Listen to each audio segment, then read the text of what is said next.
Nós vamos fazer contato com a advogada, integrante da coordenação executiva da Associação Brasileira de Juristas pela Democracia, a BJD, Tânia Oliveira.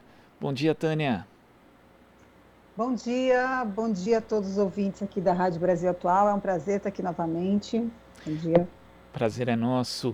Tânia, ontem nós tivemos a derrubada por parte do Congresso Nacional de vetos presidenciais a trechos do chamado pacote anticrime. Pacote anticrime que a gente até situa, foi proposto pelo então ministro da Justiça, Sérgio Moro, bastante modificado, ainda bem, pelo Congresso Nacional. E ontem alguns vetos caíram, entre eles devolvendo a lei de dispositivos que tratam do homicídio cometido com armas de fogo de uso restrito, como as do Exército, e também da progressão de regime para presos com bom comportamento, entre outros itens. Como é que você viu a derrubada desses vetos e também qual a importância deles no contexto do pacote anticrime, Tânia? Bom, em primeiro lugar, a derrubada dos vetos foi fundamental, uma vitória, né, para todo mundo que atua e consegue compreender aí como é que se dá essa aplicabilidade das leis processuais penais na nossa legislação e no dia a dia do processo penal. Veja só, existiram dispositivos que foram fundamentais e foram incluídos na discussão do pacote. Eu não chamo de pacote anticrime porque, efetivamente, eu acho um grande equívoco, realmente. Chamo de pacote Moro mesmo, que foi o idealizador dessas medidas enviadas ao Congresso Nacional. E no debate, sobretudo na Câmara dos Deputados, foram incluídos diversos dispositivos bem importantes mesmo, né, para o processo penal, que o presidente Bolsonaro vetou, né? Inclusive vetou ainda quando o Sérgio Moro era ministro da Justiça, então vetou a pedido dele mesmo. Como fundamental, além dos que você citou, tem a competência da figura do juiz de garantias, né, que pelo veto que foi aposto ali, foi esvaziada a figura do juiz de garantias, né? Que é a garantia de que o preso em flagrante possa ser submetido em 24 horas a um juiz para verificar a validade e a legalidade de sua prisão. Que isso não possa ser feito por videoconferência. Também o veto do banco de perfil genético, né? Que garante que a legislação atual ela é mais ampla quanto à obrigatoriedade de extração de DNA, incorporando diversos elementos, ampliando para a família. Então, essa restrição colocada no projeto, ela garante que, mediante extração do DNA, é possível fazer a identificação daquela pessoa que está sendo acusada para evitar exacerbação no processo penal, a questão da coleta biológica, né? Então, derrubada dos vetos foram muito importantes para garantir a essência do que foi votado no Congresso Nacional, né? Para retirar, para recolocar, melhor dizendo, que é o que faz a maioria, tudo aquilo que foi amplamente debatido no Congresso Nacional e que foi colocado na lei e foi objeto de veto. A questão da captação ambiental também, por exemplo, que permite que ela seja feita como exercício do direito de defesa, e da forma como estava, podia ser feita a captação ambiental na casa de qualquer pessoa, e para qualquer fim, né? Feito pelas autoridades. Então, tem uma série foram muitos vetos, né? 24 vetos ao todo, e a importância dessa derrubada é para manter a essência mesmo da legislação que foi aprovada no Congresso Nacional. Então, foi um dia de grande vitória o dia de ontem. E Tânia, você tocou num dos pontos que muitas entidades vinham chamando a atenção, que era a realização das audiências de custódia de forma presencial.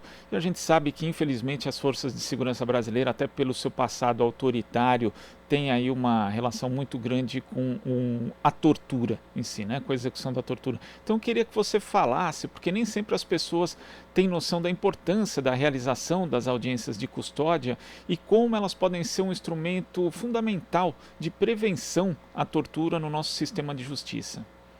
Claro.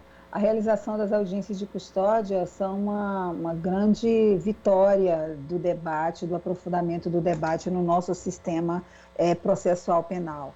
Elas foram instaladas fundamentalmente pelo Conselho Nacional de Justiça, ainda na gestão do ministro Ricardo Lewandowski, quando presidia o Conselho, e as estatísticas mostram um número imenso de prisões desnecessárias, que obviamente não deveriam ser realizadas porque feitas de forma ilegal, e mostram, infelizmente, um número enorme de presos que são submetidos a tratamento desumano, né? Então, isso não tem como ser verificado por meio de um vídeo, né? Por meio de um vídeo você pode, todo mundo sabe disso, enfim, é muito fácil, criar uma situação que não é real para aquela prisão. Então, é muito importante, aliás, é fundamental que a audiência de custódia, em primeiro lugar, seja feita pelo juiz de garantias, que foi essa grande novidade colocada no projeto, e seja feita de forma presencial, né?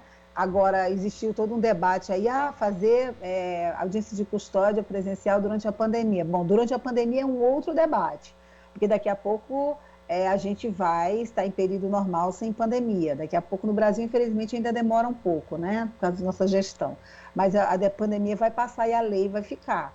Então, é importante garantir que as audiências de custódia sejam feitas na forma presencial para que o juiz possa efetivamente verificar qual é a situação daquela pessoa que está sendo presa em flagrante.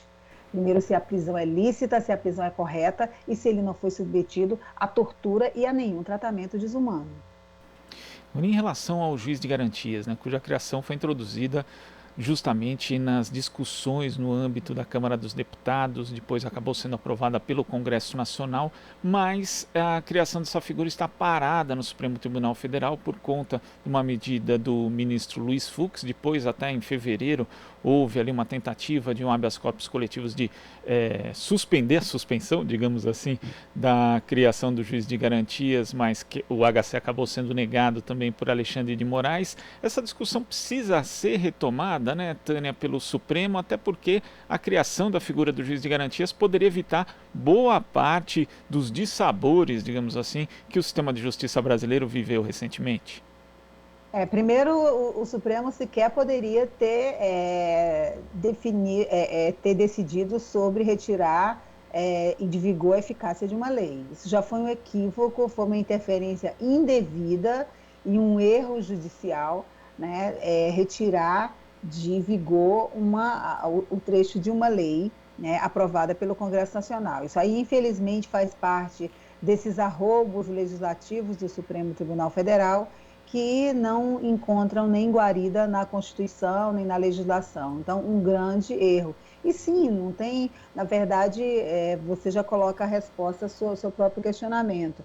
O que o Supremo Tribunal Federal precisa, de fato, rever essa decisão, né, que é totalmente absurda, para que se possa colocar na prática essa figura do juiz de garantias. Entendendo o seguinte, as pessoas às vezes acham que o juiz de garantias vai ser um novo concurso para juiz, que vai ter que ser um juiz garantista. Então é muito importante explicar que o juiz de garantias também vai fazer parte do sistema.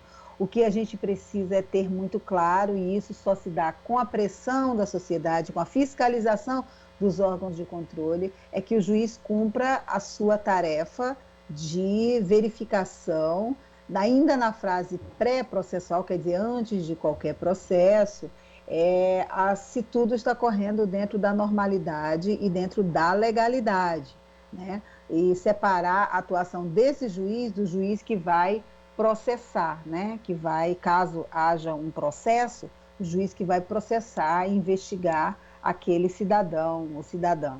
E isso é importante porque hoje existe um acúmulo das funções de juiz, né? O juiz que defere e acompanha a fase de investigação é o mesmo juiz que julga, e a gente sabe, inclusive na história recente, o significado disso, né? Se a gente for pensar a atuação do juiz da Lava Jato, por exemplo, né? Que conduziu toda a fase processual, aceitou a denúncia, processou, tudo no mesmo escopo. Então é muito importante a figura do juiz de garantias.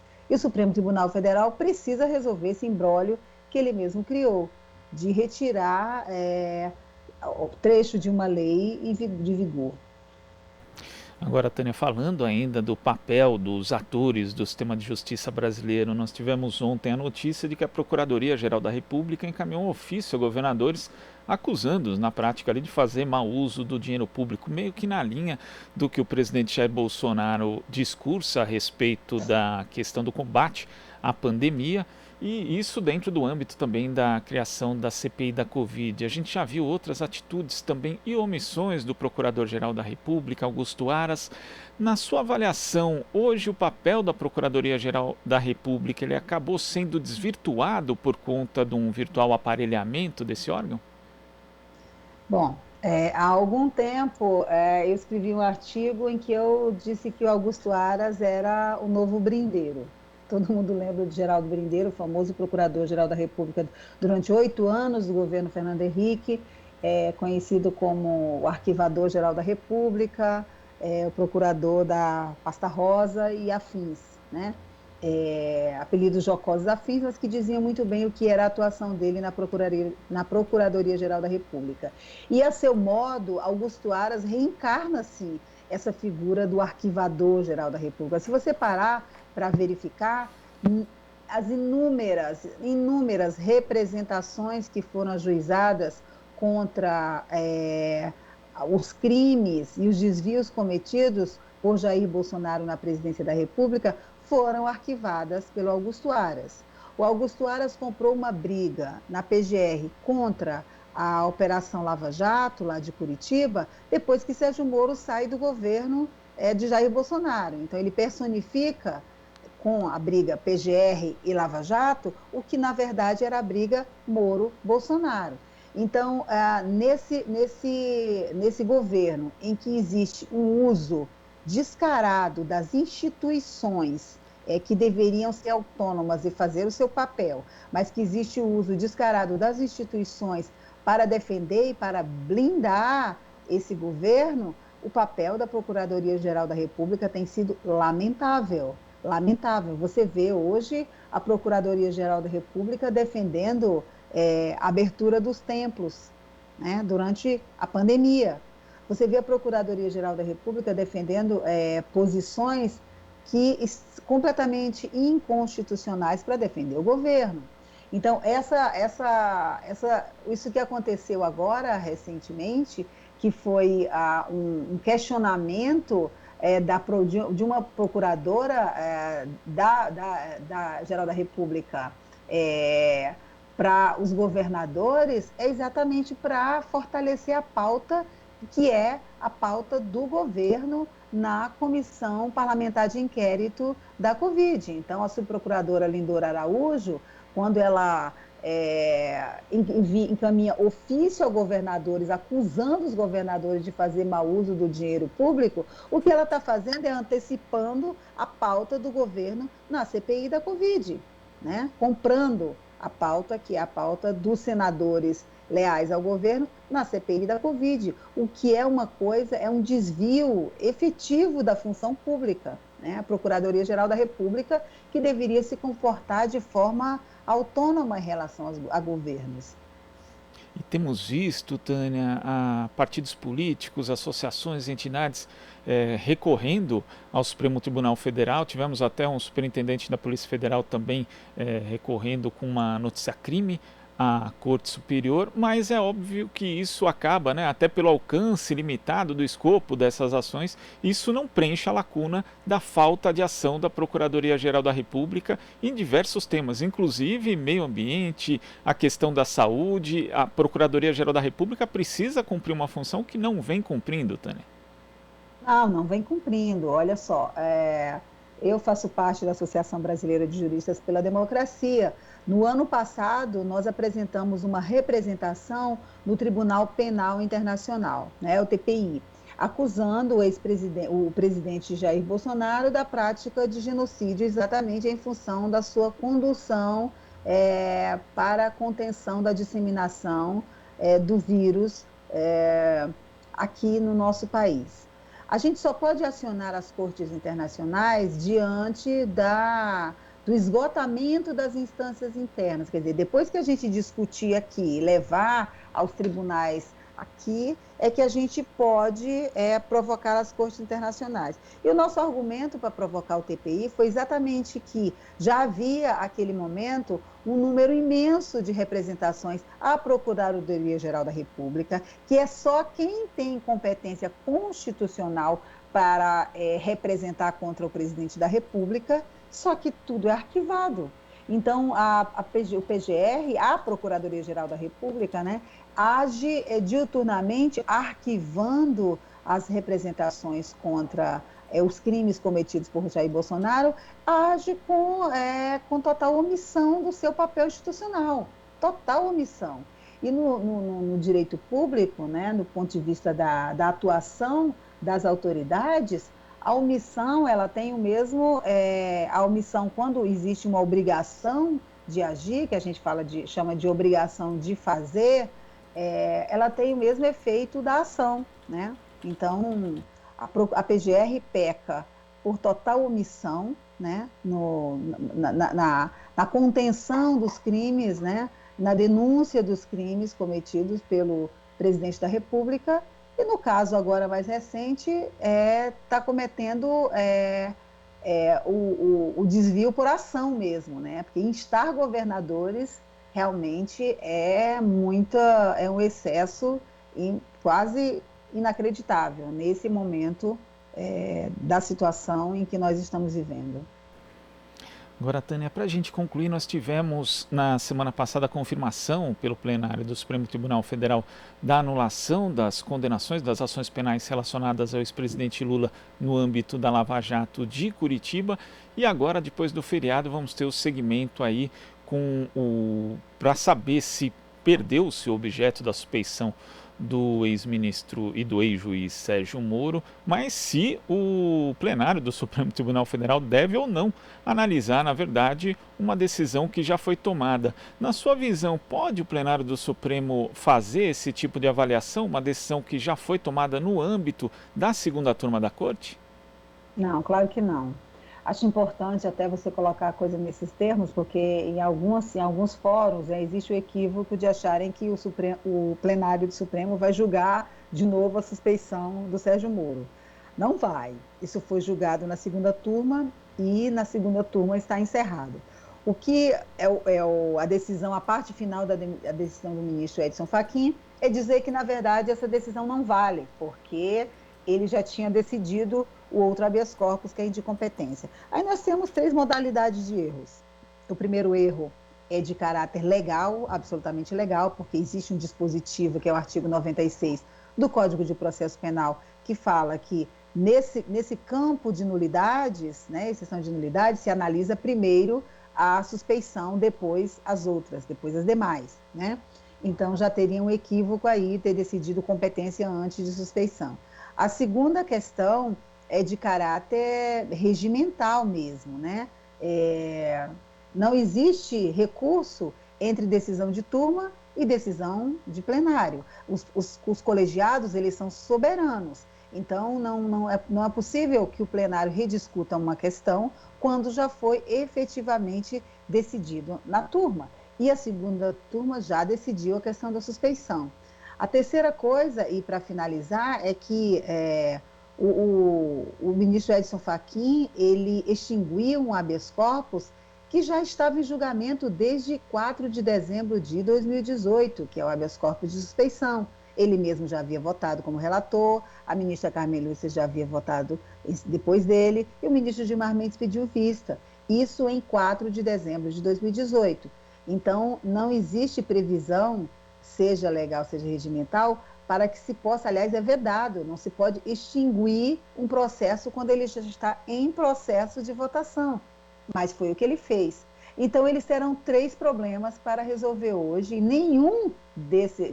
3 pontos para resolver hoje em relação a esse debate, e nenhum desses pontos dá razão à decisão tomada pelo ministro Edson Fachin. Ele vai argumentar isso de que, na verdade, ele já havia decidido antes, portanto, ele tem como papel a precedência como no papel de relator, mas decidir isso seria dizer que um relator é soberano, a decisão de relator é soberana, é uma decisão do colegiado. Então, não existe nenhum fundamento para confirmar essa decisão do ministro Edson Fachin. Acredito que essa vai ser a decisão do plenário. Tânia, queria agradecer a sua participação aqui no Jornal Brasil Atual e até a próxima. Muito obrigada a todos os ouvintes aí do Jornal Brasil Atual. Até a próxima, foi um prazer. Bom dia. Prazer é nosso, bom dia. Conversamos aqui com a advogada integrante da coordenação executiva da Associação Brasileira de Juristas pela Democracia, a BJD, Tânia Oliveira. Você está ouvindo Jornal Brasil Atual. As notícias que os outros não dão.